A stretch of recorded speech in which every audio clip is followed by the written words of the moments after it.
Baik, mungkin kita mulai saja ya.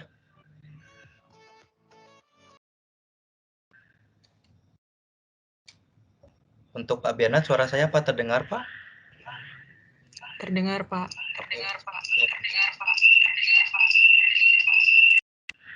Oke, baik.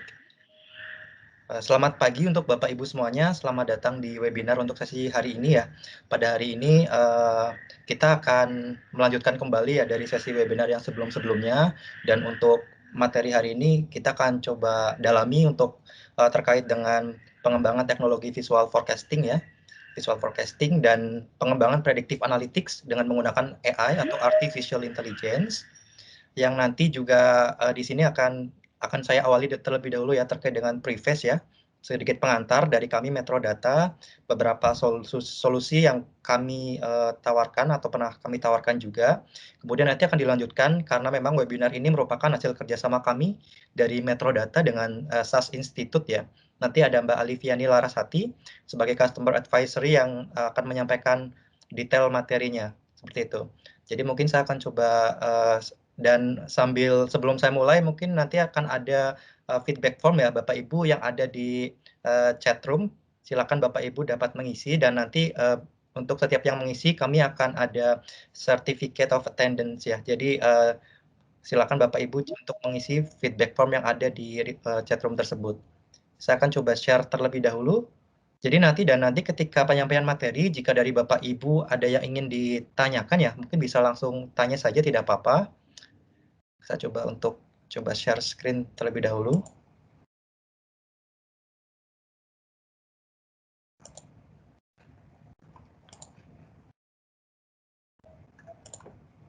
Untuk slide saya Pak sudah terlihat ya? Sudah terlihat atau belum? Terlihat, Pak. Oke, oke baik. Sementara saya off-kan dulu untuk videonya, soalnya biasanya agak lumayan nge-lag ya kalau misalnya combine dua antara video dan share screen. Oke, dan sebelumnya terima kasih juga nih Bapak Ibu sudah menyempatkan waktunya, dan mudah-mudahan ini untuk yang pertama join, nanti kedepannya akan ada banyak sesi webinar yang lainnya. Jadi semoga apa yang kami sampaikan dapat membantu ya, memberikan gambaran secara umum yang dapat diimplementasikan di perusahaan Bapak Ibu sehingga nanti dapat meningkatkan boost business performance ya dari sisi pengembangan advanced analytics. Jadi untuk saya akan coba pengantar terlebih dahulu. Jadi mungkin sebelumnya perkenalan ya. Saya Hendra Prasetya as Head of Data Science untuk Metro Data Group. Nanti apa namanya? Tema yang akan dibawa tadi lebih akan kita bahas tentang advanced analytics ya, baik itu AI atau artificial intelligence, machine learning atau ML, dan deep learning atau DL kita biasa singkatnya. Sebagai bagian dari sesuatu yang bukan hal yang apa namanya biasa atau hal yang ini sudah sesuatu yang jadi new normal. Hampir customer atau perusahaan di Indonesia begitu ya, itu sudah familiar tentunya dengan solusi-solusi yang berkaitan dengan advanced analytics. Oke, jadi sekilas tentang Metro Data itu sendiri ya. Jadi PT Metro Data Electronics Tbk itu as a holding company ya, sudah dari tahun 1990 ini sudah public listed ya. Jadi sudah terdaftar di Bursa Efek Indonesia dan sudah beroperasi kurang lebih berarti sekitar 45 tahun. Dan positioning Metro Data sendiri itu sebagai di market sebagai perusahaan solusi dan distribusi digital seperti itu. Kemudian di beberapa Metro Data sendiri itu mempunyai beberapa anak perusahaan begitu ya. Ada 5 unit bisnis utama, mulai dari mitra integrasi informatika sebagai bisnis solusi. Jadi ICT Solution yang memberikan solusi end-to-end yang lengkap dari desain blueprint begitu, konsultasi, implementasi, dukungan, pemeliharaan sampai dengan managed services juga kami berikan. Termasuk bahkan pelatihan gitu. Pelatihan untuk misalnya kayak kompetensi atau soft skill bidang tertentu yang berkaitan dengan IT. Kemudian untuk PT Soltius Indonesia sendiri itu merupakan bisnis konsultasi yang memang menawarkan lebih ke solusi transformasi bisnis. Dan perlu diinformasikan bahwa Soltius Indonesia ini sudah tergabung di United Fars ya. Jadi merupakan alliance global terbesar untuk SAP Channel dan hanya Soltius yang masuk, dan Soltius juga sebagai satu-satunya SAP Platinum Partners di Indonesia. Untuk kemudian ada bisnis distribusi, kita ada PT Sinex Metro Data itu merupakan bidang usaha ya, yang lebih kepada distribusi TIK ya. Kemudian untuk bisnis e-commerce sendiri kita ada My Icon Technology ya. Jadi kita bisa jualan nih secara langsung untuk retail secara retail ya kepada end customer sebagai pengguna akhir. Kemudian kita juga ada paket sistem. Ini lebih menawarkan jasa dan solusi yang berkaitan dengan broadband dan networking gitu. Jadi memang Metrodata ini kita mencoba untuk memberikan solusi yang menyeluruh ya berkaitan dengan teknologi informasi dan komunikasi. Kemudian tadi sudah, saya perlu sampaikan juga bahwa di Metrodata di MII sendiri kita ada 8 pilar solusi yang ditawarkan. Mulai dari yang pertama ada cloud services, kemudian ada big data dan analytics, ada security, ada hybrid IT infrastructure, ada business application, ada digital business platform, ada consulting dan advisory juga, dan yang tentunya ada managed services. Jadi mungkin ada Bapak Ibu misalnya perlu ada suatu maintenance begitu ya, atau services yang perlu tidak ada resources sementara perlu bantu untuk di-maintain, itu bisa juga ke MII. Nah, kemudian fokus untuk webinar untuk kali ini itu diinisiasikan dari kami ya untuk pilar Big Data dan Analytics, di mana di pilar Big Data dan Analytics sendiri kita ada sekitar 100-an ya karyawan begitu yang siap untuk membantu dari sisi solusi Big Data dan Analytics, dan di bawahnya juga ada beberapa bagian begitu, mulai dari data visualization, bagaimana kita mengembangkan dashboard and reporting ya secara real time atau secara batch begitu, automated, self services juga, kemudian mobile dashboard. Dan kita untuk Metrodata sendiri MII kita menerapkan pada saat pembuatan dashboard itu tidak hanya sekedar membuat laporan berupa visualisasi, tapi ada standar baku yang harus kita ikuti, yaitu IBCS, International Business Communication Standard. Jadi tidak hanya bikin pie chart atau misalnya bar chart atau stack dan seterusnya, tapi ada aturan bakunya. Kemudian untuk data management ini solusi-solusi terkait dengan data integration ya, data warehouse, data quality, data governance, dan CDC atau data replikasi. Kemudian pilar ketiga ini lebih ke solusi ya untuk budgeting and planning dan legal consolidation. Jadi ini misalnya pembuatan untuk financial consolidation ini akan dibantu dari bagian enterprise performance management atau EPM. Kemudian untuk yang keempat nih adalah big data ya. Jadi di big data kita coba bantu customer untuk pengembangan data lake ya, kemudian streaming analytics, operational database, data engineering, dan data science. Ini sebenarnya data science saya sendiri sebagai lead untuk data science ya. Jadi kita membantu customer dari sisi bagaimana data-data yang sudah di-gather, yang sudah ada ya, baik itu yang history gitu ya, itu yang baik yang sudah masuk ke dalam big data ataupun yang belum, itu kita coba bantu apakah hal-hal atau use case apa saja ya yang kira-kira dapat membantu dari sisi business question ya, sehingga nanti ada benefit-benefit yang bisa meningkatkan performa bisnis ya, ujung-ujungnya harapannya bisa meningkatkan revenue dan profit seperti itu. Ini solusinya mencakup AI, machine learning, dan deep learning. Kemudian ada juga untuk solusi untuk social media monitoring dan sentiment analysis. Ini lebih membantu kita melakukan crawling secara otomatis dari hampir semua sosial media platform, termasuk news portal online juga secara otomatis. Kita akan berikan dashboardnya juga, tinggal diakses. Kita bisa melakukan competitor analysis, brand awareness, termasuk juga sentimen, ya, sentimen analisis secara lebih lengkap, dan biasanya untuk social media monitoring juga di cover dari tim data science juga. Kemudian selanjutnya ini hal yang perlu mungkin kalau sudah pernah tahu, kita coba review kembali begitu, ulang kembali gitu ya, bahwa untuk tingkat maturity dari analytics ya yang dapat dikembangkan untuk setiap perusahaan itu ada journey-nya gitu.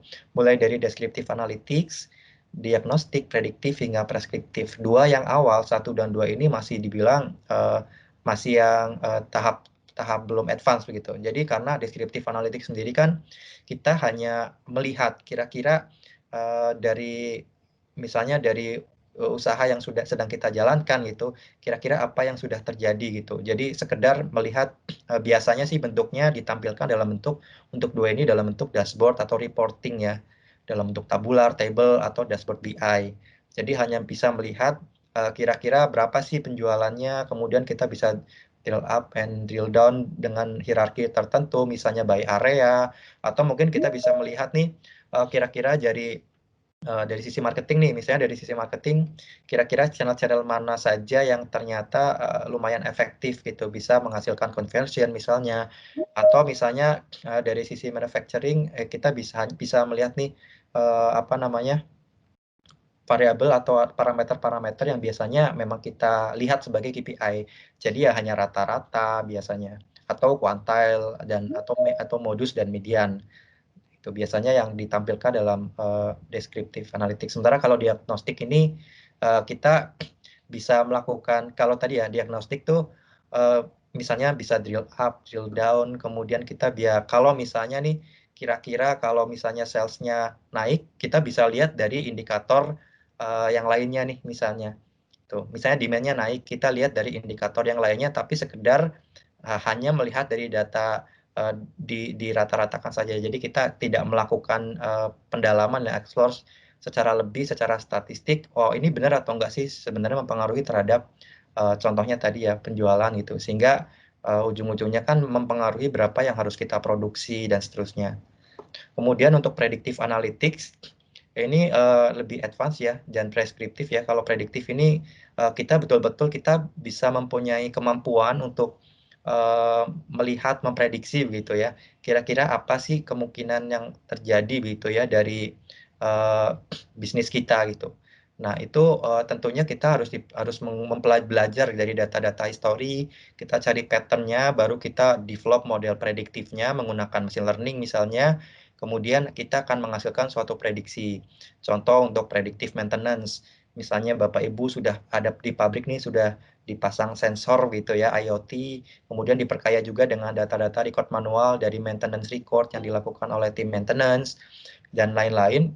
Itu kita bisa tahu tuh nantinya dengan machine learning kita tahu kira-kira kapan sih suatu mesin gitu ya atau spare part dari suatu mesin yang ada di gudang yang ada di pabrik suatu pabrik misalnya, atau bahkan kita bisa menganalisa dari sisi kendaraan juga bisa itu yang kita maintain misalnya yang kita pakai misalnya selama proses operation ya, kita bisa tahu prediksinya seperti apa, termasuk misalnya ML based demand forecasting nih kita bisa secara akurat mungkin kan dari Bapak Ibu ada yang jual langsung ada yang ke distributor misalnya, ada yang mungkin langsung memang kita punya jualan punya outlet sendiri misalnya. Nah, itu bisa dilakukan secara lebih akurat dengan machine learning dengan melibatkan apa namanya beberapa variabel ataupun parameter indikator ya dari data internal maupun eksternal gitu. Kemudian untuk prescriptive analytics ini lebih melakukan rekomendasi ya secara otomatis dan optimisasi. Gitu. Jadi human touch dari sebenarnya mirip dengan prediktif ya, hanya saja preskriptif itu human touch-nya akan lebih sedikit gitu. Jadi pengambilan keputusannya pun benar-benar akan dilakukan by mesin seperti itu. Porsinya lebih banyak. Kemudian ya ini beberapa portfolio ya big data dan advanced analytics yang sudah kita kerjakan gitu. Ada juga yang masih ongoing. Ada beberapa, cukup banyak gitu. Kemudian misalnya dari sisi otomotif, kita yang pernah kita kerjakan misalnya pengembangan big data ya, data lake deployment, kemudian di sana juga mengembangkan bahkan HR Enterprise Data Management ya, kemudian beberapa use case terkait dengan data science itu yang anehnya adalah di salah satu pabrik motor terbesar ini kita membangun candidate recommendation ya. Jadi karena merekomendasikan siapa sih karyawan-karyawan yang tepat untuk dipromosikan jabatan dan menempati posisi yang cukup kritikal gitu, kayak misalnya factory manager gitu. Karena kalau hanya mengandalkan assessment dari sisi HR, itu ternyata beberapa kali ada kejadian jadi kok kurang tepat ya, dulu perform kenapa sekarang nggak perform misalnya. Karena memang kalau hanya mengandalkan assessment result. Kita juga melakukan inventory forecast dan ada product costing analisis ya dari sisi variance analisis dan melakukan simulasi juga di sana. Gitu. Jadi ketahuan nih kalau misalnya ada satu variabel cost misalnya yang kita naik atau turunkan sekian persen, impact-nya apa gitu. Kemudian kita melakukan dealer performance monitoring, analisis, dan telematics-nya. Kemudian di manufacturing dan chemical, ini kita pengembangan big data, big analytics juga, kemudian untuk EP hedging, cash flow analysis, dan kita juga melakukan crawling data nih dari beberapa sources gitu, seperti dari Gisdor, BC, Red gitu ya. Kemudian kita juga melakukan demand forecast dan streaming manufacturing IoT data tracking ya, lebih ke order tracking sebetulnya. Untuk yang pertama ini on-premise, untuk yang ada yang on-premise, kemudian yang ini juga ada beberapa company di sini, ini semuanya mereka kita on cloud gitu, jadi big data on cloud. Jadi karena memang kita kan banyak ini ya, banyak solusi ya. Misalnya big data kita ada Cloudera, kemudian on cloud-nya kita implementasi juga menggunakan BigQuery, AWS juga, dan juga ada Azure juga. Jadi kita memang sesuai solusi yang tepat sasaran dengan customer ya. Kemudian untuk FSI, kita pengembangan big data juga sudah. Kemudian beberapa use case di FSI di salah satu banking di Indonesia. Kemudian di sana kita melakukan beberapa predictive analytics seperti fraud detection untuk ke semua transaksi dari kartu debit, kredit, dan e-channel kita sudah bangun. Ini proyeknya hampir setahun nih untuk 3 use case ini, termasuk big data juga masih lanjut untuk fase 2, ini sudah tahun kedua. Kemudian product recommendation, jadi untuk setiap shift, setiap customer shift number ya, itu kita akan rekomendasikan produk-produk apa yang cocok untuk dia dengan melihat demografi, melihat activity transaksi dia di banking dari berbagai macam channel, kemudian activity dia semua yang lain-lain, ada data-data pendukung lainnya. Kemudian kita juga melakukan customer segmentation and profiling dan customer prediction. Mereka ini untuk yang dua ini lebih ke yang customer segment ya, kita pengen tahu nih profil customer kita seperti apa dari demografi. Kemudian customer prediction, kita melakukan analisa kira-kira untuk setiap customer akan kemungkinan bahwa dia akan menjadi inaktif atau tidak aktif ya, atau churn gitu ya, tidak jadi customer kita lagi itu kapan gitu, probability-nya berapa, kita pantau setiap bulan sampai 2 tahun ke depan. Dan semua use case ini saling sambung menyambung nih. Jadi mereka yang churn high risk gitu, kita akan tawari langsung priority pertama, kita kasih alert untuk ditawari produk sesegera mungkin. Dengan prioritas juga dari sisi customer segmennya. Karena ada customer yang misalnya champion, itu customer yang the best lah buat kita gitu. Dari sisi RFM, retention frequency monetary, dari sisi dan lain-lain juga demografi juga kita lihat seperti pendapatan dan seterusnya. Kemudian ekspansi big data dan ada migrasi dari DWH ke big data. Kemudian di CPG kita ada use case, nanti saya coba jelaskan yang ini menggunakan image detection ya, pakai machine learning dan demand forecast menggunakan machine learning.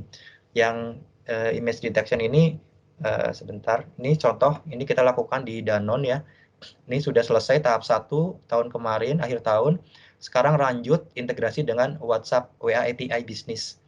Jadi awalnya untuk sales itu harus input manual nih, laporan datang ke outlet-outlet di seluruh Indonesia gitu ya. Input, di rak-nya itu atau di chiller-nya itu ada checklist, ada nih misalnya Aqua atau Fit 1500, 500, Aqua galon bahkan gitu. Jadi semua SKU-nya kita analisa. Nah sekarang di mobile SFA-nya mereka kita sudah embed fitur tambahan menggunakan deep learning. Jadi di sana ketika sales lapangan datang cukup foto, nanti otomatis akan langsung ke detect dan kehitung. Kita dapat akurasi 97% dan sudah di roll out di seluruh DPO. Jadi ini sudah dilakukan dan sekarang dari model yang sama, model deep learning image detection yang sama, kita enhance untuk WhatsApp API Business. Jadi sekarang nanti akan mereka bisa order galon misalnya itu by WA, termasuk laporan dari salesnya tinggal kirim foto lewat lewat WA, nanti otomatis laporannya akan tergenerate. Nah, laporan ini yang dipakai untuk tim KPI sales ya, yang ada di kantor pusat, seperti itu. Kemudian ada juga untuk retail sales ya, untuk di retail misalnya retail sales forecast, demand forecast, tapi juga untuk use case yang lainnya juga ada nih yang customer segment, product recom dan lain-lain. Jadi sebenarnya use case-nya itu bisa dipakai untuk cross industry. Kemudian untuk telco ini telco-telco besar, beberapa implementasinya dengan kita untuk big data, termasuk DWH to big data imigrasi ya, dari DWH data warehouse ke big data. Tuh. Dan juga untuk multi finance ya, mulai dan seterusnya detailnya nanti. Oke, ini sebenarnya ini hanya sekilas beberapa sampel advanced analytics di manufacturing. Ini akan ada banyak ya. Jadi untuk setiap bagian supply chain, production, logistik, quality maintenance itu ada use case yang bisa dikembangkan atau support function. Ini hanya contoh, sebetulnya detailnya kalau ingin jelas nanti Bapak Ibu misalnya butuh penjelasan lebih detail, bisa undang kami ya. Nanti mungkin saya bisa share gitu ya, khusus bahas tentang ini gitu. Jadi kita bisa harapannya adalah dengan adanya beberapa use case yang lebih advance ini dijawab dengan AI ML, deep learning, atau dengan approach tadi yang prescriptive optimization dan simulation. Nah, pendekatannya dua itu aja itu. Gitu. Jadi nanti apa namanya secara lebih komprehensif nih kita bisa tahu nih gimana sih caranya kalau misalnya kita udah ketahui ini demand forecast-nya ada 100 untuk produk ABCD. Kita punya 3 pabrik. Kemudian masing-masing pabrik hanya misalnya pabrik pertama hanya bisa produksi produk A dan produk B. Kemudian ada constraint juga tuh setiap pabrik cuma bisa produksi sekian pieces misalnya. Nah, itu gimana caranya kita memappingkan itu, nanti akan masuk ke use case yang ini nih, manufacturing capacity planning ya. Jadi, dan production planning dua ini nih. Sehingga nanti mapping ketahuan bahwa dengan demand yang akurat pakai machine learning, itu akan jadi inputan untuk melakukan simulasi tadi, sehingga ketahuan bahwa produk A itu harusnya diproduksi hanya di pabrik A saja, pertama atau pabrik pertama dan ketiga dengan porsinya sekian-sekian gitu. Tapi dengan syarat objektifnya kita ada objective function namanya. Jadi ketahuan bahwa berapa sih keuntungan yang dari seluruh keseluruhan mapping tadi yang bisa memaksimalkan profit margin misalnya gitu. Di salah satu company hanya dengan 10 produk aja kita simulasikan yang awalnya dengan rule base. Jadi jika maka sederhana kemudian kita enhance pakai mathematical modeling ya. Kita bisa dengan 10 produk sebulan bisa meningkatkan profit margin yang 1,5 miliar sebulan hanya untuk 10 produk. Bayangkan kalau misalnya kita bisa memappingkan dengan benar dalam setahun kita bisa profit kita hanya gara-gara salah mapping ya planning tadi kita sebenarnya bisa untung berkali-kali lipat dari sisi profit tanpa perlu menambah misalnya yang lain-lain lah misalnya tanpa perlu buka misalnya pabrik baru gitu. Walaupun itu pun ada simulasinya tuh kalau mau buka pabrik baru di mana ya, mana yang paling memaksimalkan profit juga ini nanti di greenfield analysis contohnya. Nah, itu udah satu kesatuan sih. Nanti detailnya kalau ingin detailnya bisa dengan kami, kontak kami untuk share lebih detailnya. So far dari kami seperti ini hanya ini mungkin terakhir kali ya. Jadi untuk data sendiri kan secara umum ada data experience sama data operational ya. Jadi data yang volumenya besar makin ke sini makin banyak ya. Tipenya juga ada yang structure, ada yang berupa table-table biasa gitu ya yang biasa kita pakai atau datanya tuh unstructured, mungkin data sensor IoT, data gambar, data video yang itu akan tentunya suatu saat akan menjadi data operasi experience ya, terkait customer, product, employee, brand dan lain-lain, atau juga data yang memang ini masih kita bilangnya tuh warm dan cold ya gitu. Jadi yang cold yang ini nih experience data, yang warm yang operational data. Jadi mungkin data setahun 2 tahun gitu ya masih dipakai juga untuk analisa yang saat ini masih kita lihat-lihat gitu.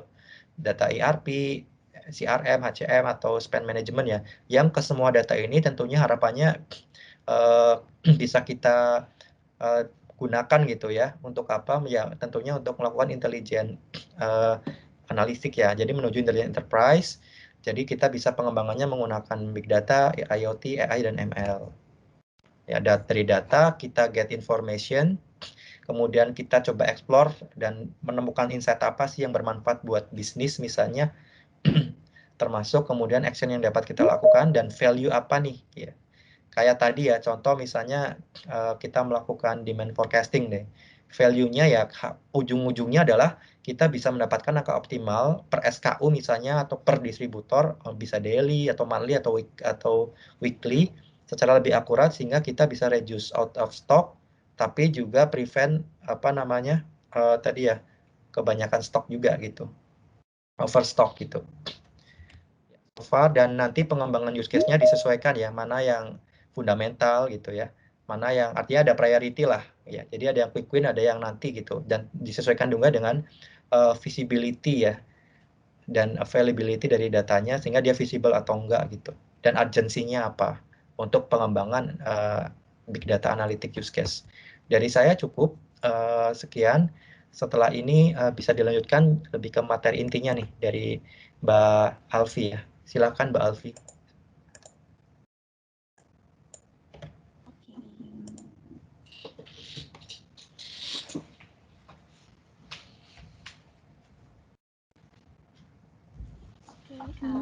Terima kasih Perkenalkan, saya Alifia Dinati dari Customer Advisory dari SAS.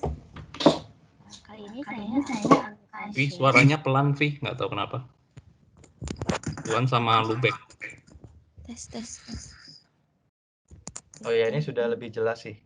Kayaknya memang. Oke. Udah jelas belum? Udah ya? Halo? Ya, mendingan. Kayaknya harus dipegang deh, didekatkan ke. Oke, sekarang udah kedengaran lebih jelas ya? Oke, saya akan share screen.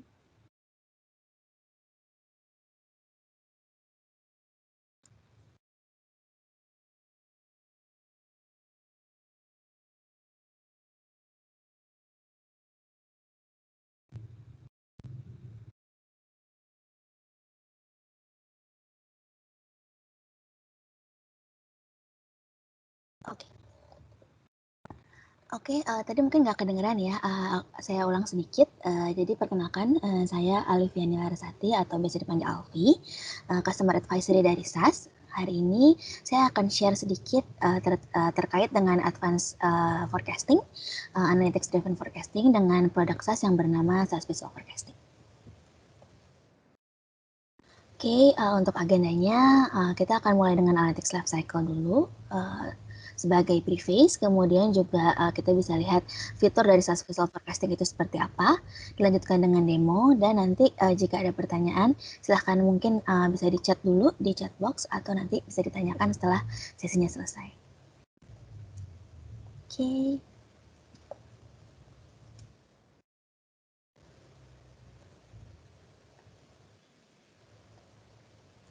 Alright. Sebenarnya apa sih analytics life cycle ini? Sebenarnya kalau Bapak dan Ibu sudah familiar dengan data science, data analytics, mungkin analytics life cycle ini merupakan salah satu hal yang selalu dilakukan ketika kita memulai project analytics.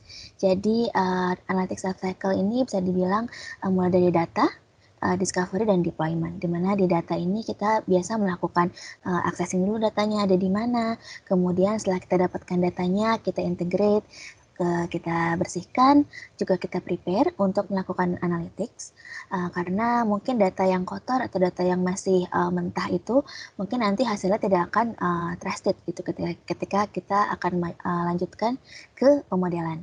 Kemudian masuk ke discovery. Di discovery ini kita bisa melakukan data exploration, kita bisa tahu dulu data kita itu seperti apa, kemudian kita analyze datanya, kita lakukan descriptive analytics, predictive analytics, forecasting, sampai nanti mungkin melakukan predictive dengan machine learning dan AI juga.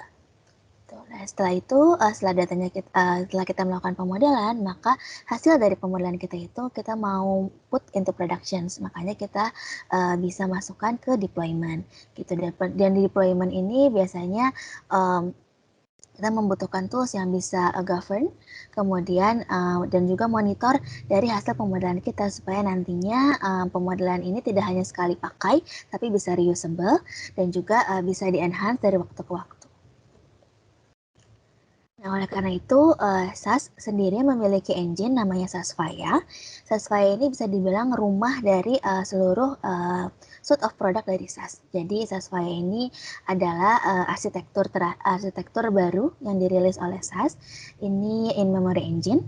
Dan juga bisa dibilang adalah one-stop shop untuk semua kebutuhan analytics. Jadi bisa dilihat di sisi sebelah kanan di sini, SAS mencakup seluruh analytics life cycle dengan berbagai macam modul, mulai dari data management, visualizations, statistik, machine learning, deep learning, computer vision, NLP, forecasting optimizations, sampai nanti deployment dan decision management. Nah, Sasvaya ini juga bisa diakses lewat web. Jadi kita sifatnya adalah server based dan web based. Jadi setiap user bisa mengakses aplikasi SaaS dengan modul manapun melalui web. Biasanya bisa dari Google Chrome, Firefox, dan juga kita memiliki dua tampilan, yakni tampilan GUI based atau user interface, kemudian juga ada programming interface. Gitu. Jadi bisa mencakup seluruh persona, mulai dari mungkin business analyst, business user, sampai nanti programmer atau data scientist. Itu semua bisa memakai Sasvaya dengan mudah. Hari ini kita akan lebih fokus untuk membahas soal forecasting. Oke, salah satu modul yang dipakai di SAS untuk forecasting adalah namanya visual forecasting. Sebelum masuk ke visual forecasting, kita define dulu nih sebenarnya forecasting apa sih? Mungkin banyak juga yang bingung forecasting dengan predictive analytics itu bedanya apa?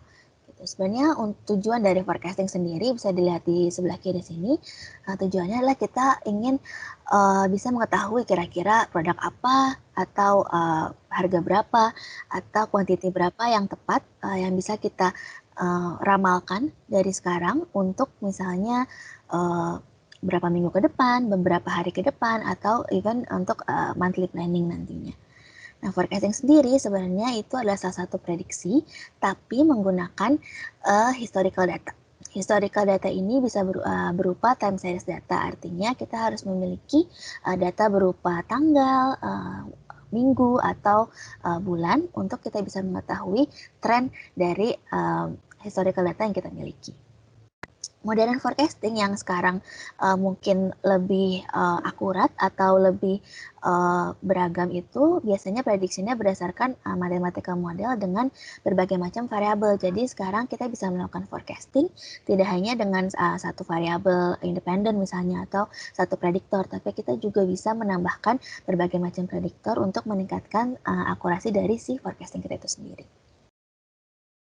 Nah, forecasting yang paling baik adalah yang data driven, sehingga nanti kita bisa menghasilkan jenis-jenis atau algoritma forecasting yang lebih akurat dan juga disesuaikan dengan hierarki yang kita miliki. Gitu. Dan akurasi ini adalah menjadi salah satu concern yang paling tinggi dalam melakukan forecasting biasanya. SAS Visual Forecasting sendiri itu menyediakan tools dan solusi yang bisa membantu user melakukan forecasting dengan mudah.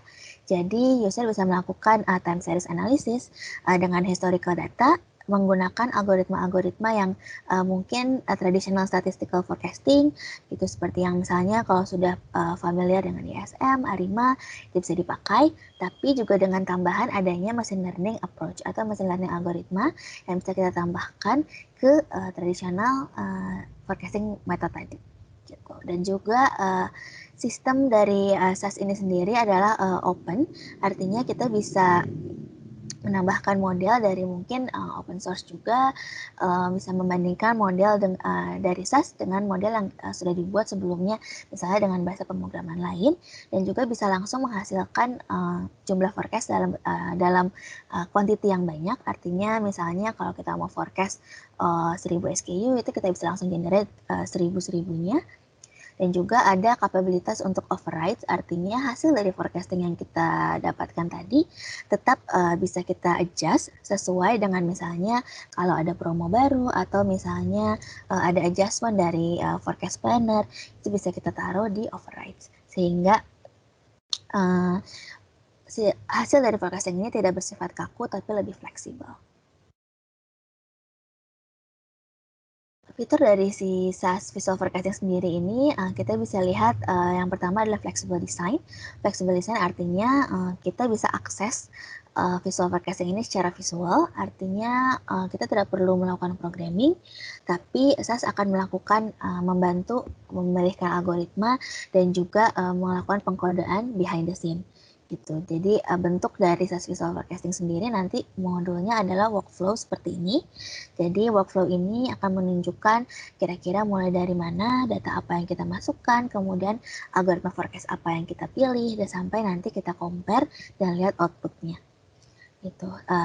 SAS Visual Forecasting juga support full analytics life cycle, jadi mulai dari data exploration sampai nanti modeling and visualization, dan juga ada modeling capabilities-nya juga bisa hierarchical. Artinya kalau mungkin perusahaan CPG, retail yang punya banyak kategori produk, SKU, dan juga mungkin distribution center, itu bisa melakukan hierarki atau pemodelan secara beruntun ke bawah sampai yang tingkatnya paling granular. Seperti itu, bisa hierarchical, bisa non-hierarchical, juga bisa by segment.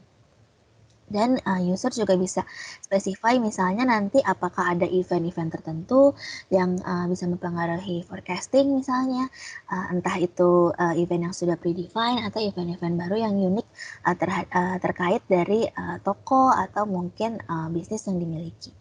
Gitu. Bisa jadi promo, event promo, atau event seasonal, dan lain-lain.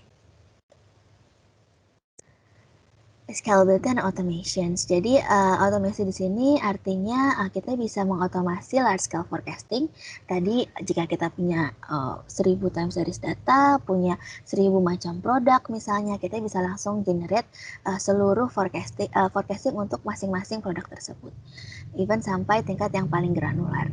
Dan juga SAS menyediakan automated segmentation, artinya nanti akan secara otomatis diberikan segmentasi yang sudah predefined, jadi mungkin ada beberapa produk yang misalnya sifatnya seasonal, ada yang mungkin sudah retired, tidak ada penjualan dalam misalnya 3 bulan ke belakang, sehingga tidak perlu di forecast lagi ke depannya, dan lain-lain. Gitu. Kita juga bisa compare forecastnya dengan algoritma-algoritma yang kita masukkan, gitu. Jadi kita bisa compare dan pilih champion modelnya, dan juga kita bisa combine tadi machine learning dan statistical method yang tradisional. SAS Visual Forecasting juga memungkinkan untuk melakukan kolaborasi, artinya semua pipeline tadi atau workflow yang telah kita buat tadi bisa di reuse atau bisa digunakan kembali dan di share across organizations. Jadi hasil dari forecastingnya, kemudian proses dari forecasting itu sendiri bisa digunakan kembali mungkin untuk tim yang lain, atau untuk melakukan forecast enhancement, atau untuk menjadi template untuk melakukan forecast untuk use case yang lain misalnya. Dan juga kita bisa share report atau hasil dari forecast tersebut ke seluruh organisasi. Kita bisa akses dan bisa lihat reportnya secara mobile, ataupun bisa kita distribute dalam bentuk PDF misalnya, itu juga bisa. Dan juga interface-nya sendiri, tadi ada visual interface dan juga programming interface, artinya memberikan fleksibilitas untuk berbagai macam persona. Jadi kalau misalnya data scientist atau programmer yang memang mau melakukan forecast secara dengan kode, itu bisa menggunakan programming interface. Tapi kalau misalnya business analyst atau business user bisa melihat forecasting atau melakukan forecasting secara visual drag and drop. Nah, workflow yang biasa dipakai untuk visual forecasting atau melakukan forecasting itu biasanya seperti ini. Kita mulai dari preparing datanya dulu. Kita pilih data yang mana yang mau dipakai untuk forecast. Kemudian nanti ada namanya model building. Membuat modelnya bisa pakai time series model ataupun time series dengan machine learning models. Kemudian kita pilih championnya setelah kita compare, dan hasilnya bisa kita consume dan share. Untuk forecasting model sendiri, biasanya input dari internal data dan eksternal datanya bergantung dari use case apa yang mau kita cari gitu. Pertanyaan bisnis apa yang mau kita jawab. Jadi misalnya bisa jadi kita mau tahu sales demand, mau tahu forecast untuk revenue kita nantinya bagaimana, atau mau cari inventory, forecast inventory kita seperti apa, itu bisa unik tergantung dari use case-nya. Jadi biasanya untuk internal data kita bisa ambil dari POS atau order atau sales demand history, kemudian kita bisa tambahkan product pictures. Jadi ini untuk mendukung hierarchical forecasting tadi, jadi kita bisa pilih mungkin kategori produknya apa, jenis produknya apa, SKU-nya apa, dan kita urutkan sesuai dengan hierarkinya. Kemudian juga bisa tambahkan promosional, price data, diskon misalnya, supaya kita tahu nanti apakah ini bisa berpengaruh atau enggak terhadap forecast-nya. Gitu. Dan ada juga additional external data yang opsional untuk dimasukkan gitu. Jadi jika memiliki external data, misalnya kalau sekarang mungkin ada data COVID, terus ada data economic indicator, social media, kompetitor promo, dan lain-lain, itu bisa juga dimasukkan untuk menjadi prediktor. Biasanya bentuk data yang menjadi masukan untuk visual forecasting itu seperti ini. Yang paling penting adalah kita punya yang pasti data tanggal atau data penunjuk waktu. Jadi bisa jadi tanggal per hari, per week, atau per month, atau per year. Yang penting kita punya time series datanya. Kemudian kita juga bisa kita masukkan forecasting hierarki tadi sesuai dengan apa yang mau kita forecast. Itu apa kita mau lihat berdasarkan region, berdasarkan produk, atau berdasarkan city name, dan juga ada causal variable yang artinya variabel-variabel yang mungkin akan kita jadikan prediktor secara independen gitu. Bisa jadi berbeda untuk setiap case, bisa unik untuk masing-masing industri misalnya, bisa juga bentuknya seperti promosional, diskon, atau misalnya kompetitor, dan lain-lain. Dan jumlah data atau jumlah variabel yang kita masukkan ini tidak terbatas, jadi bisa dimasukkan sesuai atau sebanyak data yang dimiliki oleh perusahaan. Nah, si SAS Visual Forecasting ini memberikan kemampuan untuk melakukan automatic forecasting. Artinya kita ada algoritma yang namanya auto forecasting yang akan memilihkan kira-kira algoritma mana yang cocok untuk time series dan data kita. Kurang lebih prosesnya seperti ini. Jadi awalnya kita lihat dulu kita punya historical data seperti apa, kemudian kita set forecast horizonnya. Forecast horizon ini bisa dibilang adalah berapa lama sih waktu ke depan yang mau kita predik atau mau kita forecast. Misalnya kita mau forecast penjualan untuk 3 minggu ke depan, forecast penjualan untuk misalnya 2 minggu ke depan, mau lihat revenue kita untuk 7 hari ke depan, itu bisa kita define di sini di forecast horizon. Kemudian kita akan lihat, kita akan bagi data kita menjadi training data dan juga test data nantinya. Setelah itu kita diagnosa historical data kita performanya seperti apa, dan kita lihat apakah ada tren, ada event, atau outliers yang ada di data kita, supaya kita bisa lihat dan kita bisa detect apakah pengaruhnya terhadap forecast kita nanti ke depannya. Setelah itu kita akan SAS akan pilihkan beberapa model yang dikira cocok untuk data yang sudah kita evaluasi tadi. Ini contohnya kita pakai 3 model. Kemudian dia akan tes di testing data kita tadi, gitu, dan dilihat mana yang errornya paling kecil. Jadi itu akan dipilih menjadi champion model. Dan champion model ini nanti akan di-apply ke seluruh historical datanya untuk menghasilkan forecast ke depannya seperti apa. Dengan constraint yang tadi sudah kita lihat sebelumnya. Nah, di SAS Visual Forecasting ini juga memungkinkan kita untuk melakukan large scale hierarchical forecasting, artinya tadi setiap masing-masing time series data yang kita punya, masing-masing produk, kalau misalnya kita define sampai titik SKU, contohnya seperti ini, hierarkinya sampai ke customer, bahkan masing-masing ini akan memiliki algoritma yang berbeda. Gitu. Algoritmanya akan disesuaikan dengan data yang dimiliki, dengan tren yang dimiliki oleh masing-masing kategori tersebut, gitu. Dan setiap level ini nanti bisa kita reconcile, entah itu bottom up, top down, atau middle hour. gitu. Nanti kita bisa hasilnya akan tetap konsisten, namun masing-masing akan memiliki different algoritma sesuai dengan data yang dimiliki. Gitu. Oke,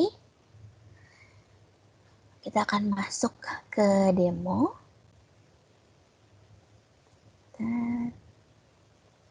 Mbak Alfi, ada pertanyaan di chat room dari Ya, Pak boleh. Budi ya, dari Pak Budi. Mm-mm. Mungkin saya bisa jawab kali ya. Ya, Untuk boleh, silakan. yang pertama aja nih, yang 2, 3, nanti Mbak Alfi nggak apa-apa. Yang akurasi perkiraan bisa mencapai berapa persen untuk Pak Budi ya. Jadi akurasi itu depend on pertama, jadi hal-hal yang mempengaruhi akurasi. Yang pertama adalah pemilihan granularity-nya atau hierarkinya. Jadi kalau apakah kita membuat per SKU sampai level SKU atau cukup brand kategori atau produk kategori. Kedua, pemilihan misalnya area atau apakah kita per outlet atau per distributor atau per area atau per nasional. Karena kalau misalnya per SKU akan tidak lebih akurat dibandingkan per produk kategori, misalnya untuk level outlet akan tidak lebih akurat dibandingkan per level di atasnya seperti area, misalnya kota gitu ya, atau distributor misalnya. Dan kemudian faktor waktu juga nih, apakah kita mau forecasting harian atau misalnya weekly atau monthly. Itu yang pertama. Yang kedua, masalah completeness data dan robustness. Completeness tuh berapa variabel yang kita libatkan. Kalau kata Mbak Alfi tadi kan prediktornya ya. Makin banyak variabel prediktor yang kita tambahkan untuk model yang enhance ya, untuk regression kompleksnya, itu kemungkinan, bukan pasti ya, tapi kemungkinan machine learning akan makin pinter untuk melihat nih kira-kira akan lebih akurat atau enggak, karena makin banyak prediktor, makin bisa menjelaskan terhadap model demand-nya sendiri as a target variable.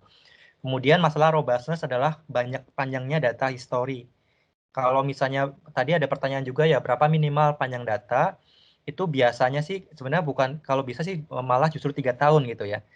Gitu. Tapi kadang sometimes 2 tahun, kalau memang kita beruntung gitu ya, polanya bisa kedetek dengan baik, masih mungkin bisa. Tapi biasanya sih kita minimal 3 tahun datanya.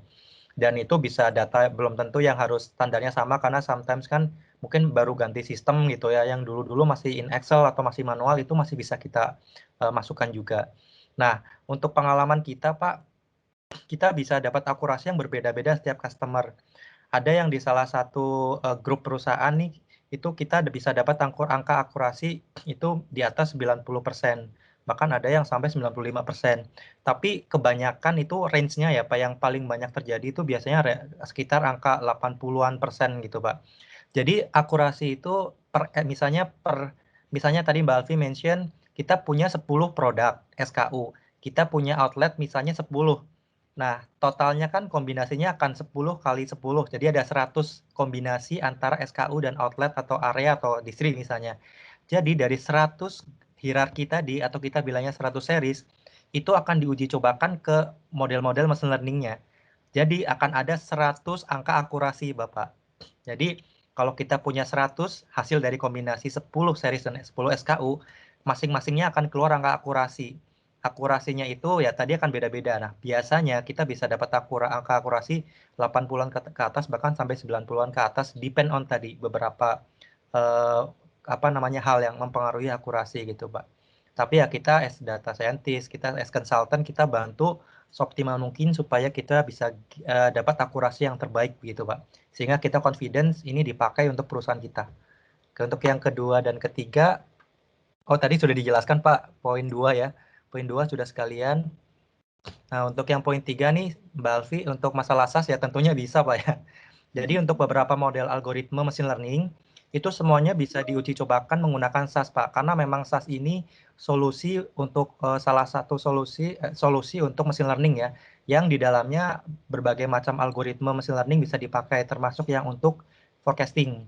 Nanti kalau untuk forecasting ada 2 tuh pendekatannya. Yang algoritma-algoritma yang berkaitan dengan time series.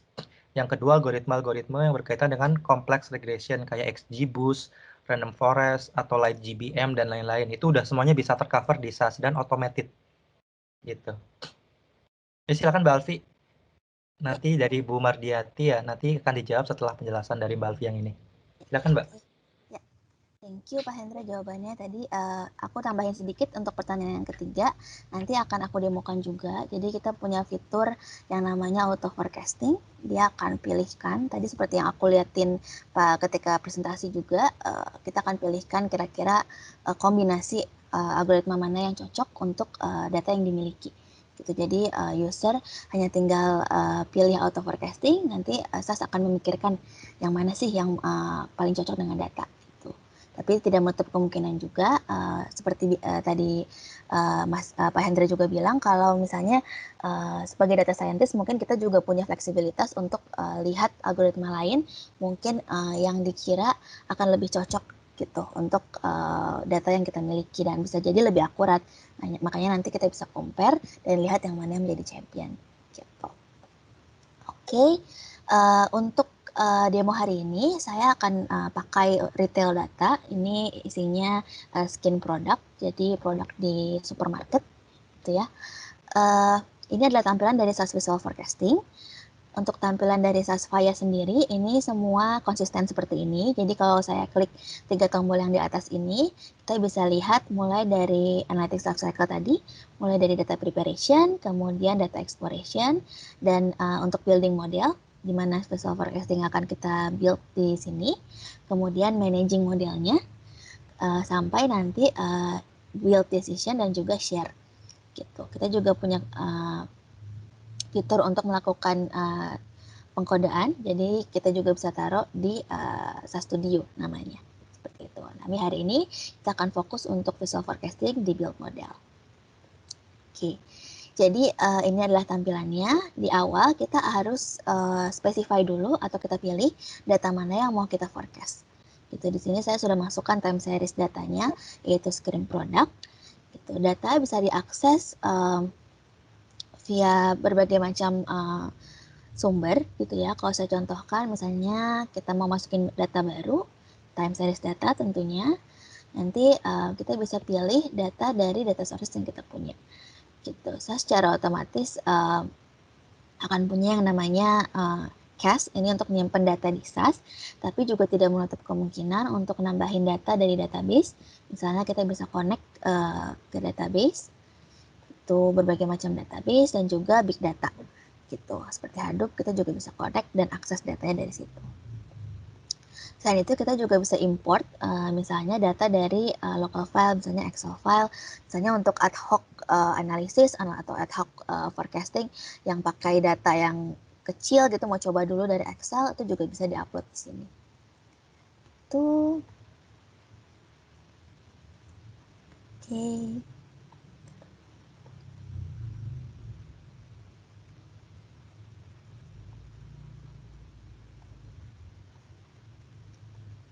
Oke, setelah kita masukkan datanya, nanti kita harus set role-nya atau perannya itu seperti apa. Untuk time series data nanti SAS akan secara otomatis mendetek date atau tanggal, atau misalnya nanti week, pokoknya data yang tipenya adalah tanggal, itu menjadi time. Nah, time ini juga nanti intervalnya bisa kita tentukan di sini gitu. Jadi misalnya kita punya historical daily data gitu seperti yang saya punya saat ini, tapi saya mau lihatnya nanti forecast-nya per minggu gitu. Maka kita bisa ganti time intervalnya menjadi week dan juga kita bisa lihat seasonal cycle-nya seperti apa. Gitu. Setelah tahu yang mana yang menjadi time, kita akan pilih tujuan dari forecasting kita ini apa. Kita mau forecast revenue, misalnya kalau di contoh ini, kita bisa pilih revenue sebagai dependent variable, kemudian di sebelah kanan ini nanti ada hierarki aggregation-nya seperti apa. Ini ada berbagai macam hierarki aggregation, kemudian juga ada interval time intervalnya dan juga missing interpretation-nya mau seperti apa. Gitu. Setelah kita pilih dependent variable, kita akan pilih tadi hierarki produk atau hierarki apa yang mau kita masukin ke data kita. Di sini saya punya hierarki berupa distribution center dan product key. Itu urutannya adalah distribution center dulu, kemudian produknya apa. Ini kita bisa taruh role-nya sebagai by var dan kita urutkan hierarkinya seperti apa di sebelah kanan ini. Gitu. Nanti reconciliation levelnya juga bisa dipilih apakah mau top, bottom, itu bisa dipilih di sini. gitu. Dan juga kita bisa tambahkan, di sini saya cuma punya satu independent variable, tapi tidak menutup kemungkinan untuk menambahkan independent variable yang lain. Itu untuk sebagai prediktor juga. Nah, independent variable ini bisa kita lihat juga spesifikasinya seperti apa di sebelah kanan. Selain itu, selain data yang kita masukkan tadi, time series data, kita juga bisa masukin atribut data. Misalnya, ini kan data yang memiliki time series atau punya varian waktu gitu. Tapi kita mau nambahin atribut dari produk yang mau kita forecast nih revenue-nya. Kita bisa tambahkan misalnya atribut berupa misalnya kategori hierarki dari produk itu sendiri. Jadi kita bisa lihat supplier name-nya, product name-nya apa, product type-nya apa, kemudian juga distribution trend seperti apa. Gitu. Ini kita bisa masukkan asal ada key-nya atau foreign key yang bisa kita pakai untuk menjoin data ini dengan time series data yang sudah kita punya. Selain itu juga ada events di sini. Nah, event ini sebenarnya SAS menyediakan predefined event gitu. Contohnya seperti mungkin tahun baru, Christmas. Kalau saya klik add predefined events di sini, ini ada banyak predefined, tapi mostly ini untuk US dan Europe biasanya. Nah, tapi tenang aja, kita bisa tetap masukin event baru, misalnya event yang spesifik atau localized sesuai dengan perusahaan kita misalnya. Kita bisa add event yang baru di sini, gitu. Nanti event yang kita masukkan akan masuk ke event repository. Dan kita bisa pilih nih kira-kira eventnya ini mau langsung digunakan atau seperti apa. Apa harus selalu digunakan atau digunakan kalau signifikan atau seperti apa, ini bisa kita define di sini. Nah, kita juga bisa lihat contoh data yang kita masukkan tadi itu seperti apa dalam bentuk tabelnya. Kita bisa lihat kira-kira isi data kita itu seperti apa, kemudian apa yang mau kita forecast tadi, kita mau forecast revenue, data yang kita miliki ada 5 variabel seperti ini, bisa kita lihat di sini. Setelah kita oke dengan datanya, kita bisa pindah ke project settings di sini untuk kita define nih, kita mau forecast untuk waktu berapa lama, untuk horizon yang berapa lama tadi, seperti yang sempat saya jelaskan di presentasi. Nah, kita bisa setting forecast horizonnya berapa, secara default akan dipilihkan 12, ini artinya 12 minggu ke depan, kalau data saya weekly. Kemudian ada juga champion selection kriteria. Nanti kita akan coba untuk membandingkan modelnya, makanya kita perlu ada selection kriteria untuk tahu tingkat akurasinya misalnya. Nah, ini bisa dipilih sesuai dengan biasanya mau evaluasi model dengan metode apa. Nah, secara default biasanya kita pakai weighted MAPE di sini.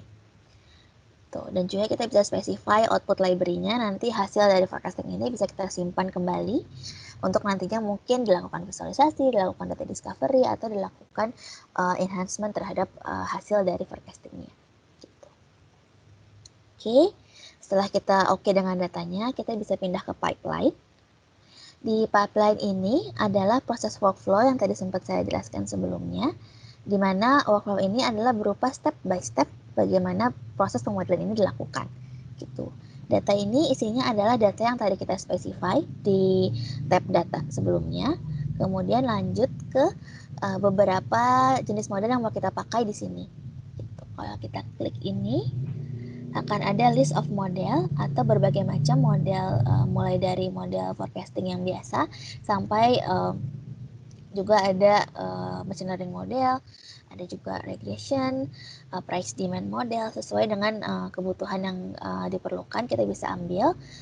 Di sini saya akan coba pakai auto forecasting untuk memberikan informasi terkait kalau kita bisa melakukan automatic forecasting berdasarkan model yang kita pilih gitu. Nah, automatic forecasting ini dia bisa mengambil model dari misalnya ISM model, Arimax model gitu. Tapi kita juga bisa tambahin dari IDM dan UCM. Jadi nanti dia akan pilih dari 4 algoritma ini kombinasi mana yang paling cocok untuk data yang kita masukkan tadi gitu.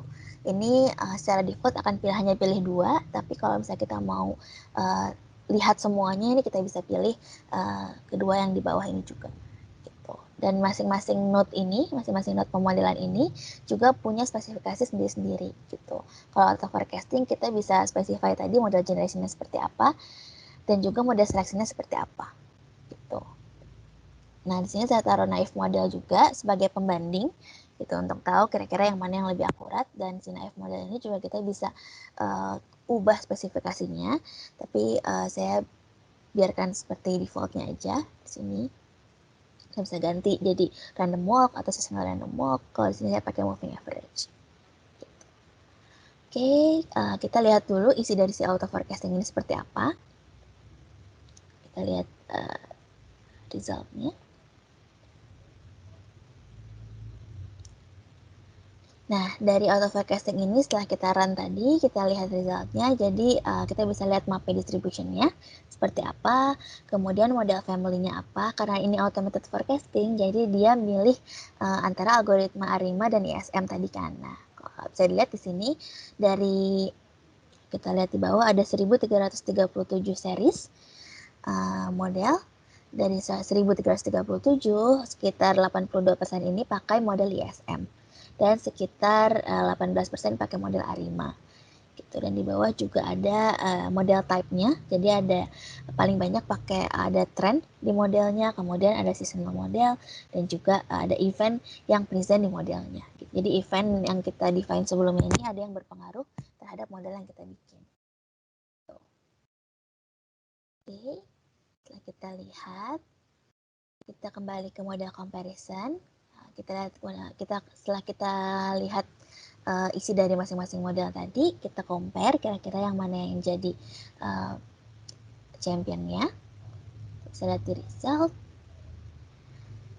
Nah, dia akan secara otomatis pilih champion berdasarkan tadi spesifikasi dari model evaluation yang kita pilih. Di sini kita pakai weighted MAPE karena auto forecasting lebih kecil, jadi kita pakai auto forecasting. Kemudian di bawah ini bisa kita lihat tadi distribusi dari mapnya seperti apa, kemudian summary-nya seperti apa, untuk lihat spesifikasi dari model yang kita pilih gitu. Tadi yang menang adalah auto forecasting. Kita juga bisa lihat dalam bentuk visual seperti apa. Kita bisa lihat di forecast viewer. Di forecast viewer ini kita bisa lihat masing-masing dari time series tadi. Jadi tadi kita sempat lihat kalau kita punya 1337 time series yang isinya adalah tadi distribution key, product key, dan distribution center, hierarkinya gitu. Nah, kita bisa pilih, misalnya kita mau lihat seluruh forecast di Seattle misalnya. Dia akan memilihkan dari 1337 itu ada 71 time series model untuk Seattle gitu. Dan masing-masing juga ada forecast dari masing-masing series tersebut. Jadi kalau kita pilih misalnya ini di Seattle dan produknya adalah Alex Baby Sun, misalnya kita bisa lihat di sini performanya di warna biru, hasil forecastnya seperti apa, dan ID value-nya seperti apa. Kalau kita expand supaya terlihat lebih jelas, dia sepertinya agak stagnan. Kita juga bisa lihat modelingnya seperti apa, model apa yang dipakai. Dia pakai ISM dengan map berapa. Jadi dari masing-masing event, dari masing-masing series tadi juga kita bandingkan kira-kira yang mana yang lebih akurat gitu untuk masing-masing series itu. Tadi udah dijelasin Mbak Alfi, MAPE akurasi itu 100 dikurangi MAPE. MAPE itu error rate gitu. Jadi makin nilainya 0 sampai 100, jadi semakin kecil MAPE akan semakin akurat. Semakin mendekati 100% akurasinya. Misalnya nih yang pertama 9 poin gitu kan, berarti akurasinya ya 91%. Gitu. Yep. Okay, thank you Pak Hendra sudah diingatkan. Alright. Mungkin sambil menjawab nih ada pertanyaan ya. Data penjualan yang cukup sedikit, rata-rata 100 data per bulan, apakah bisa dianalisa forecastingnya? Dan bagaimana keakuratan datanya dari Pak Afton Murianto ya? Jawabannya ini Pak, jadi kita belum tahu ya, apakah 100 data tadi itu dari data keseluruhan tadi kan kita bilang per SKU atau per produk atau per apa, itu belum tahu nih. Nah, jadi secara umum gini Pak, jadi kalau misalnya 100 pun, ada nih data misalnya suatu perusahaan dia punya nih SKU-nya ada 3.000. Nah, outletnya ada 100 nih misalnya. Kalau dijumlahin kan 3.000 kali 100 ya kombinasi. Nah, satu kombinasi data kita kan misalnya minimal anggaplah misalnya setahun, 2 tahun gitu. Data history 2 tahun. 2 tahun itu kalau kita misalnya nih business user pengen menganalisa levelnya tuh harian. Maka untuk SKUA di outlet misalnya Tanjung Duren gitu kan, itu harus datanya nanti akan kita harus generate dulu, harus lakukan data pre-processing setiap tanggal, setiap harinya itu harus ke-generate datanya. Kalaupun memang tidak ada penjualan sama sekali, kita bikin 0. Jadi kita akan bikin rentetan atau time series deret waktu ya. Misalnya dari data kita anggaplah dari 1 Januari 2019, tanggal 2 Januari, 3 Januari, dan seterusnya sampai 2 tahun sampai Desember 2020. Itu harus tergenerate data itu dengan untuk masing-masing SKU dan outlet misalnya atau area misalnya. Nah, tapi dari data Bapak sih cukup kasih aja data-data di mana ada penjualan. Nanti di machine learning kita bantu data processing-nya. Nah, pertanyaannya adalah pada saat kita bilang datanya cuma 100, berarti kan penjualannya misalnya hanya ada 100 nih. Sementara kalau data 2 tahun harusnya kan ada 365 hari kali 2 gitu kan. Nah, itu harusnya harus ada 730 ya, 730 titik. Di mana nanti banyak yang nolnya, ada yang keisi. Nol tuh bukan berarti missing tapi karena nggak ada penjualan gitu. Nah, itu yang kita bilang, karena nih kasus beneran nih Pak, di beberapa company tuh kayak misalnya kita nemuin ternyata pada saat dibuat 2 tahun deret waktunya untuk SKU tertentu, untuk outlet tertentu, dia hanya terjual hanya misalnya bulan Januari hanya terjual di 2 tanggal, Februari 10 tanggal. Jadi nolnya tuh banyak banget. Nah, di machine learning itu dia akan nanti ada satu step kita bilangnya tuh series selection. Akan ada outlet atau SKU tertentu yang dia nggak layak untuk dilanjutkan ke machine learning yang pakai yang cara advance, yang pakai algoritma kayak XGBoost, LightGBM dan seterusnya. Itu. Nah, itu kalau karena apa? Karena missingnya terlalu banyak. Tapi itu ada kriterianya sih. Kita nggak bisa asal bilang bahwa oh ini langsung nggak kepilih nih gitu. Nanti kalau dia nggak kepilih, series itu nggak kepilih untuk yang melewati tahapan yang kompleksnya, kita akan buatkan satu skenario tersendiri khusus untuk dia. Misalnya kita melakukan apa namanya LSTM metodenya atau cukup autoregresif aja gitu. Jadi atau kita melakukan clustering dulu untuk tahu SKU sama distri tersebut ternyata dia mirip-mirip dengan yang lainnya karakternya sama. Sehingga walaupun datanya kurang, kita masih bisa memberikan angka prediksinya secara lebih baik gitu. Tapi pasti Pak, itu bisa dipastikan akan ada kejadian. Di mana suatu SKU mungkin baru launching, new product, atau outletnya baru buka sehingga datanya nggak ada. Bukan berarti kita nggak bisa mengeluarkan angka prediksi. Kita tetap bisa mengeluarkan angka prediksi, tetapi dia akan dipisahkan nih pakai dari apa namanya prosedur yang lengkapnya ibaratnya gitu. Secara umum seperti itu Pak. Nah akurasinya nanti kita hitung lagi gitu. Oke silakan Mbak Alfi. Oke, thank you. Maaf, ini masih ada satu pertanyaan dari Pak Doni Julius. Jadi pertanyaannya, apakah bisa memasukkan model deep learning? Jika bisa, apakah tuning dengan otomatis? Mungkin Mbak Alfi, Pak Endra bisa share apakah model deep learning itu relevan dan berapa banyak untuk time series forecasting? Kalau di kita nih pengalaman kita, kalau deep learning bisa aja dimasukkan Pak untuk neural network misalnya kan ada banyak ya. Tapi selama pengalaman kami nih Pak dari Metrodata mengerjakan project demand forecast, kita hampir nggak pernah memasukkan sih. Karena biasanya deep learning akan benar-benar untuk yang fiturnya sangat banyak, datanya sangat besar, dan terlalu hidden pattern gitu. Kayak misalnya nih project kita di Danone tadi tuh, itu fully pakai deep learning gitu. Jadi, tapi kita memasukkan itu juga bisa. Jadi selama kita proses model training, model fitting gitu ya, training testing, kita belum pernah sih menggunakan itu. Kita lebih banyak menggunakan yang common yang biasanya tuh kayak XGBoost, LightGBM, Random Forest, SVM, Decision Tree biasa. Terus kita juga ada model time series tuh bisa sampai belasan ya, termasuk bisa dikombinasikan dengan transformasi-transformasi kayak box-chox dan lain-lain gitu Pak. Nah, mungkin nanti saya bisa share deh sekilas modelnya. Silakan Mbak Alfi. Tuh, so far sih bisa Pak, sangat bisa di sini. Tinggal mau atau enggak dimasukkan. Karena pengalaman kita sih, karena kan neural network lumayan berat ya Pak ya. Dan itu prosesnya lumayan menambah berat mesin, tapi nggak akurat juga sih beberapa kali kita coba-coba ya malah nggak kurang bagus gitu. Karena nggak cocok untuk datanya yang justru masih terlalu kecil gitu. Karena kan series misalnya 3 tahun aja cuman 365 kali 3 tahun itu harian misalnya, itu masih berapa kan? Masih sedikit gitu. Itu sih so far. Silakan Mbak Alfi. Nyambung juga dari situ untuk pipeline yang kedua ini juga kita memasukin machine learning model tadi, deep learning termasuk di dalamnya. Jadi secara default kita udah punya tadi yang neural network untuk panel series, dan juga ada tambahan stack model neural network plus time series model yang saya masukkan ke dalam pipeline di sini gitu. Dan juga kita dari masing-masing pipeline ini juga bisa terlihat spesifikasinya seperti apa. Jadi kita bisa tetap masukin deep learning model kalau misalnya mau nyobain, mau masukin machine learning model juga bisa. Tinggal kita pilih aja dari sisi sebelah kiri di sini. Dan masing-masing dari model ini yang tadi stack model contohnya itu dia mengambil neural network model dan juga time series model gitu, dan kita bisa kira-kira spesifikasinya seperti apa di sebelah kanan ini. Namun kalau misalnya kita nggak mau tahu nih atau mau lihat left as a default juga bisa. Di panel series neural network juga begitu sama, cuma beda algoritmanya aja. Tapi kita bisa ngelakuin feature extraction juga di sini dan juga beberapa model generation yang lain. Tuh. Di sini udah kita bandingkan juga. Nanti kita bandingkan antara si machine learning model ini dengan si automated forecasting yang tadi kita lakukan sebelumnya.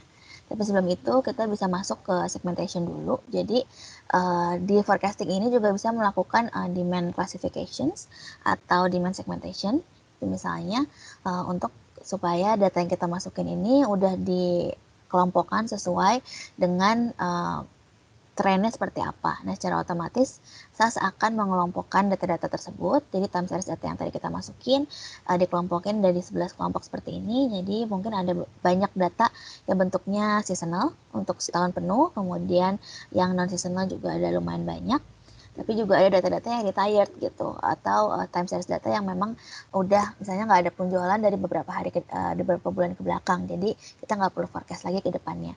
Makanya kita masukkan segmen seperti ini. Nah, demand classification ini bisa dipakai untuk masukkan juga terhadap forecasting kita tadi. Gitu. Oke, yang terakhir sih kita punya custom model. Nah, custom model ini saya sempat mention di awal kalau kita bisa juga masukin open source model di sini untuk forecasting. Gitu, kita bisa masukin pakai R atau Python kalau di sini. Gitu, kita bisa open code editornya, kemudian kita masukkan modelnya seperti apa, dan nanti model dari open source ini kita bisa bandingkan juga dengan model yang native dari SAS, gitu, untuk terlihat hasilnya seperti apa. Jika kita compare dari 3 pipeline tadi, tetap yang jadi pemenangnya adalah si automated forecasting tadi, gitu, dengan weighted map yang paling kecil. Dari sini kita juga bisa mengganti atau mengoverride hasil forecast yang kita miliki tadi untuk misalnya produk tertentu. Kalau nanti ke depannya kita tahu misalnya mau ada peningkatan penjualan atau mau kira-kira forecast di bulan apa mau kita set menjadi berapa persen gitu. Ini bisa dilakukan di sini untuk override datanya.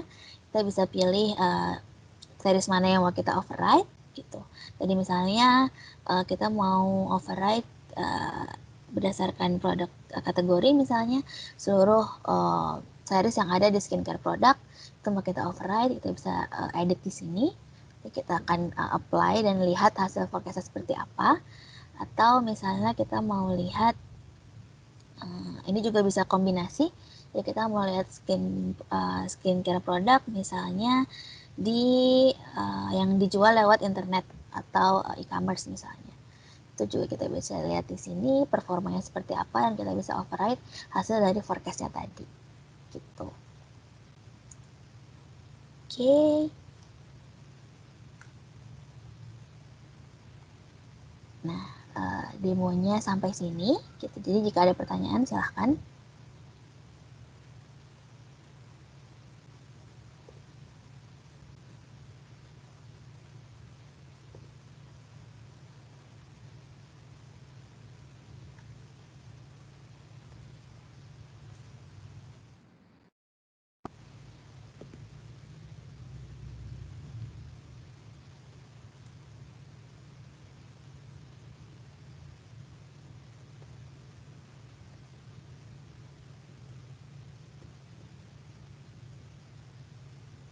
Oke, ini udah ada beberapa pertanyaan di chat box.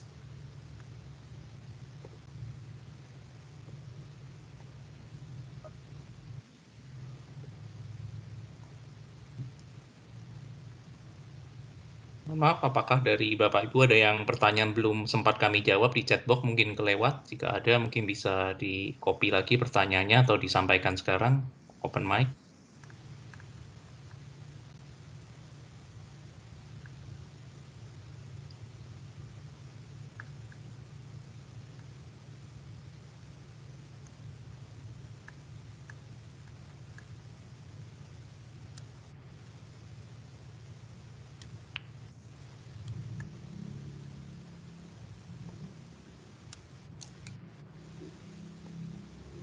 Oke, mungkin sedikit tambahan ya.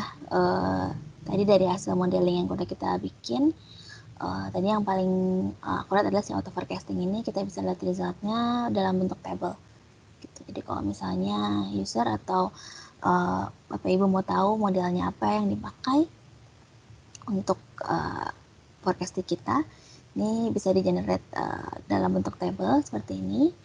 Dia akan kasih tahu algoritmanya apa untuk kombinasi dari hierarki seperti apa, misalnya di sini distribution centernya apa, product key-nya apa, modelnya berbeda-beda seperti ini. Kita bisa lihat modelnya seperti apa, kemudian juga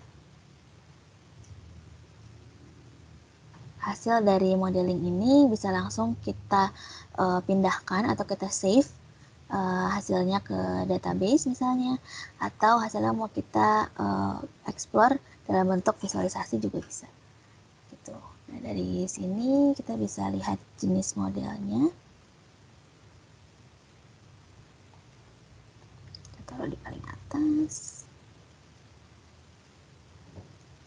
Nah, jadi bisa terlihat dari masing-masing time series yang kita hasilkan itu memiliki algoritma-algoritma yang berbeda. Itu sesuai dengan tren dari masing-masing series tersebut. Oke, mungkin masih ada pertanyaan yang belum dijawab. Halo, pagi. Ya, pagi. Mbak nanya dikit. Jika sistem ini kita pakai, apa nanti sifatnya kontrak atau seperti apa ya?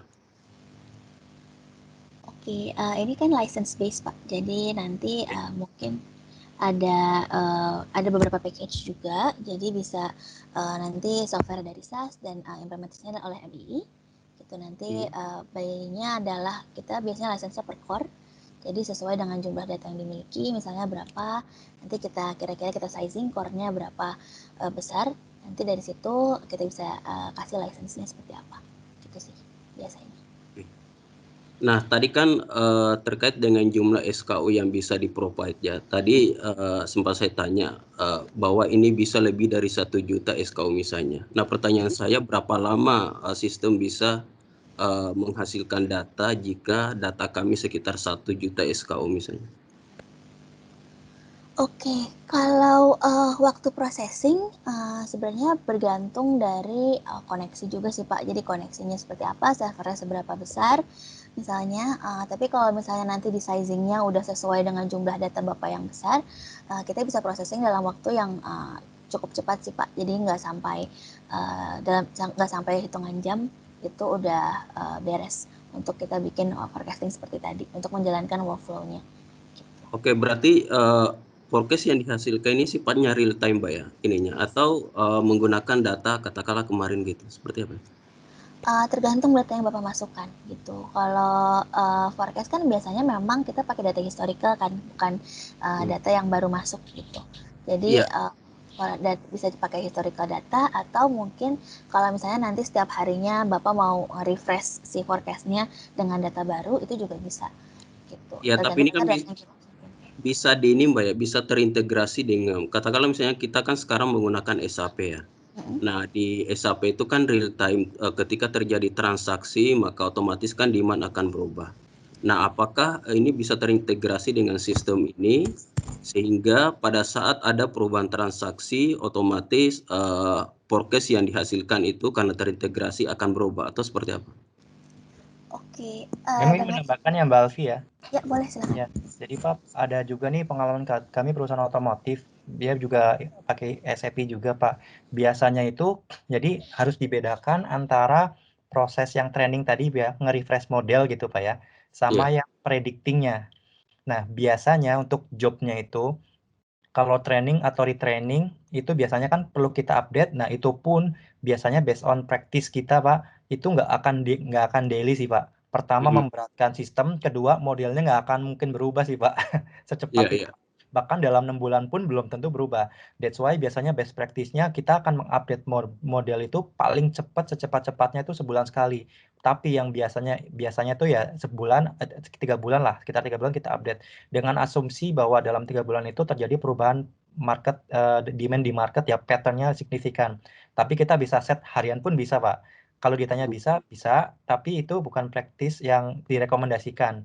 Paling biasanya untuk training dan retrainingnya kita akan ngambil data yang sebulan sekali tadi. Jadi kalaupun datanya akan terupdate setiap hari on daily basis, tetap retrainingnya akan sebulan sekali, misalnya setiap tanggal 30 awal bulan atau akhir bulan. Tapi untuk untuk predictingnya nih Pak, kan predictingnya sesuai kebutuhan. Ada nih yang minta kita butuh pokoknya daily, tapi sekalinya keluar itu sampai 3 bulan ke depan. Ada nggak gitu? Nah, artinya kalau untuk itu berarti kita akan running misalnya setiap bulan Januari tanggal 1, kemudian bulan April tanggal 1 dan seterusnya. Tapi begitu keluar itu akan ada prediksi harian selama 3 bulan daily keluarannya. Ada nggak gitu, Pak? Tapi ada juga yang short term nih. Mereka memang butuh sampai level weekly. Jadi setiap hari Sabtu, setiap hari Minggu malam hari itu jobnya akan running nih. Running kita akan keluarkan angka forecast per SKU, per outlet atau per distri, per area selama 7 hari ke depan. Gitu Pak. Nah, jadi biasanya gitu Pak. Iya. Nah, salah satu kunci dari pembuatan proyeksi itu kan sebenarnya adalah penggunaan algoritma ya. Dan kita tahu bahwa saat ini kan cukup banyak metode algoritma yang dipakai untuk memperoleh forecast. Nah, pertanyaan saya, algoritma yang dipakai oleh sistem ini itu dasarnya apa? Apakah itu berdasarkan akurasi atau dianggap bahwa algoritma itulah yang saat ini yang terupdate atau seperti apa? Ya, nanti gini Pak, untuk pemilihan model terbaiknya gitu Pak ya, betul ya. Ya, pemilihan model terbaik itu ini kami biasanya dari metadata ya, dan DISAS juga bisa diatur sedemikian rupa juga. Jadi nanti itu biasanya kita akan mengecek dari beberapa hal. Pertama, kita cek apakah model itu pertama akurasinya dulu. Nah, akurasinya itu biasanya kita lihat kalau yang kami lakukan Pak, time series kita punya 20 model misalnya. Contohnya misalnya untuk SKU 1 produk A, misal kemudian untuk outlet di Tanjung Duren misalnya. Kita akan uji cobakan untuk time series 10 model, regresi misalnya 5 model. Sehingga kita punya 15 model, betul Pak ya. Nah, dari model time series, kita akan dapat masing-masing akurasinya dari 10 model. Akurasi tersebut akan kita keluarkan namanya base of time series. Terus untuk akurasi yang regresi, kita keluarkan base of regression. Itu ada pakai caranya, biasanya kita bisa pakai RMSE atau kalau regresi kita pakai R-square adjusted. Kemudian kalau time series yang time series kita bisa pakai tadi RMSE atau MAPE. Nah, nanti akan keluar hasil base of time series dan regresi akan kita bandingkan, kita dapat final base model. Nah, itu kita akan menggunakan MAPE. Jadi mana yang paling bagus gitu. Atau kita ada juga Pak praktek lain, semua model yang menghasilkan angka akurasi di atas 90% misalnya atau 85% atau 80%, kita akan jadikan dia base model semua, hasil forecast-nya merupakan rata-rata dari semua model terbaik tadi. Ensemble, pakai method ensemble. Nah, terus tapi belum tentu selesai sampai di situ Pak. Kita ada satu skenario atau rule untuk memilih model namanya apakah overfitting or not untuk model tertentu. Overfitting sangat bahaya, harus dicek, harus dimasukkan ke dalam pemilihan model karena jangan-jangan machine learning kita tuh kelihatannya akurasi 99%, ternyata overfitting, artinya hanya sangat menghafal, hanya adaptif terhadap data pada saat training dan training misalnya.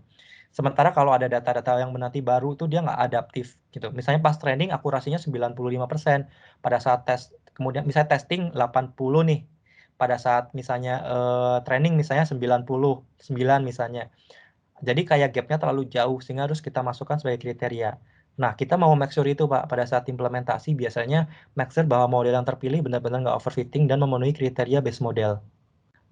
Termasuk kita ada uji statistik yang 3 tadi Pak, nanti akan ada cek normality data, sehingga kita perlu transformasi hemoskedasticity, itu sih Pak, kita akan cek juga di tahap data preprocessing Pak.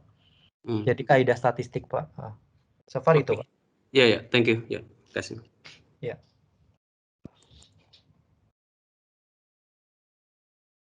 Dari yang lainnya, apakah ada pertanyaan? Kita masih ada waktu sekitar 5 menit lagi ya. Sambil mungkin dari Bapak Ibu sekiranya dapat mengisi link survei seperti yang ada feedback form ya yang ada di chat room. Nanti kami juga akan ada sertifikat ya of attendance untuk webinar kali ini.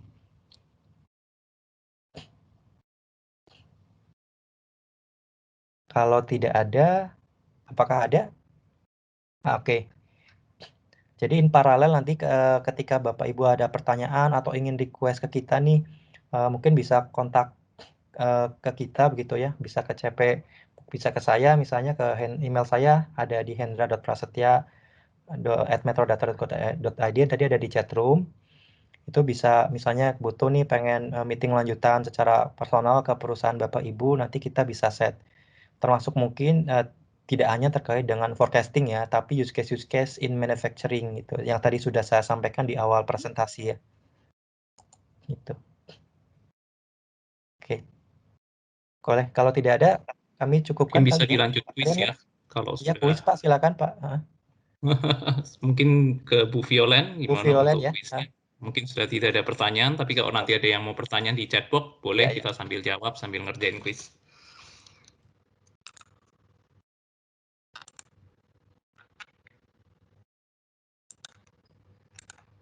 Jadi kuis ini akan diambil top 3 winner, nanti akan ada hadiah dari kami, yaitu berupa 3 Bluetooth ya, Bluetooth earset bagi 3 top pemenang. Jadi dari akurasi jawaban dan dari kecepatan menjawab ya nanti skornya. Silakan Bu Violen. Ya, selamat siang Bapak dan Ibu. Terima kasih. Tetap stay tune di webinar SAS. Kita akan masuk ke sesi quiz. Untuk yang sudah punya aplikasi Quizizz, bisa langsung join, enter kodenya aja yang tertera di kolom chat atau yang saya share di screen. Kalau nggak punya aplikasinya, silahkan join dari link yang sudah saya berikan di kolom chat. Saya informasikan ketentuan kuisnya. Peserta harus menggunakan format yang tepat, yaitu nama, strip nama perusahaan, atau nama perusahaan, strip nama.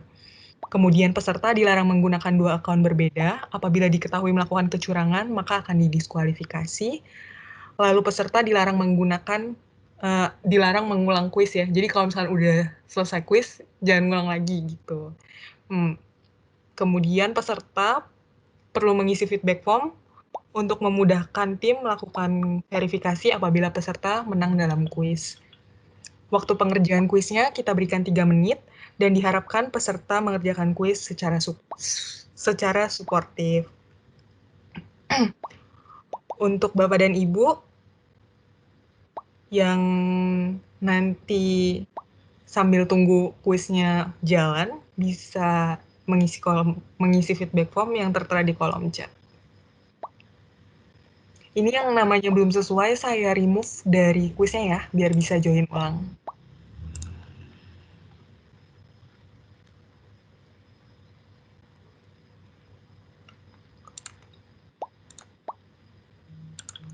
Formatnya nama strip perusahaan atau perusahaan strip namanya ya Pak, Ibu. Kuisnya kita mulai di 11:35.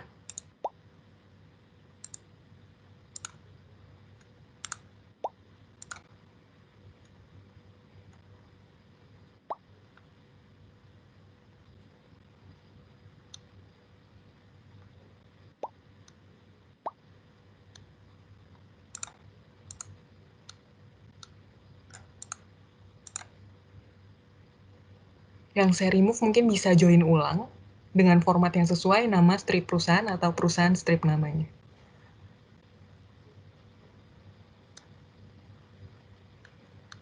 Ditunggu 2 menit lagi, kuisnya akan saya mulai.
Oke, mungkin udah nggak ada yang join lagi. Saya mulai kuisnya di 3, 2, 1. Selamat mengerjakan.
Kuisnya akan saya akhiri di 11.37. Masih ada 1 menit untuk mengerjakan.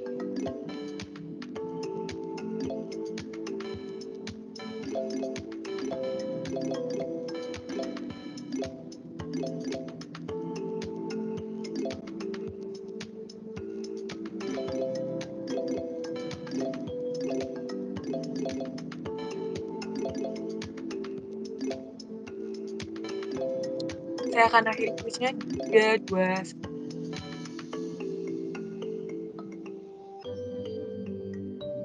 Terlampir untuk para pemenang, juara pertama ada Bapak Budi, juara kedua ada Bapak Biondi, dan juara ketiga ada Bapak Budi Hermawan.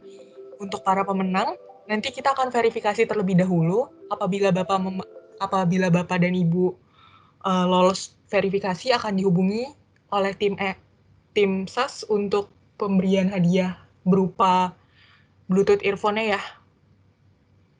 Betul.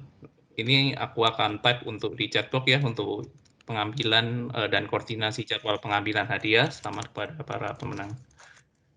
Oke.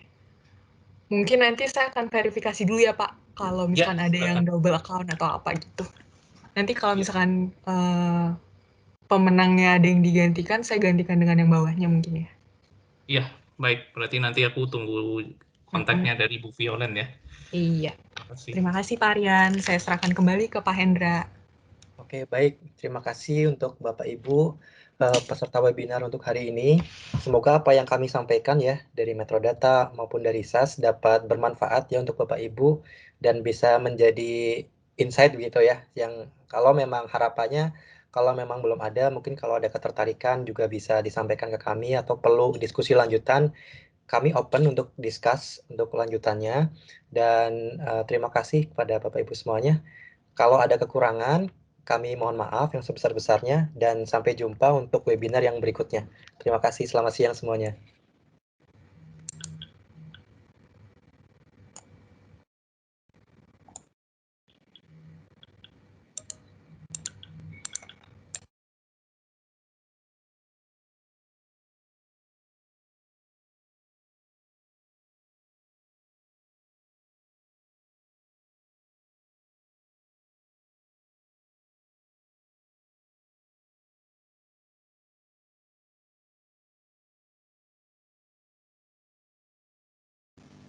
Terima kasih semuanya, selamat siang.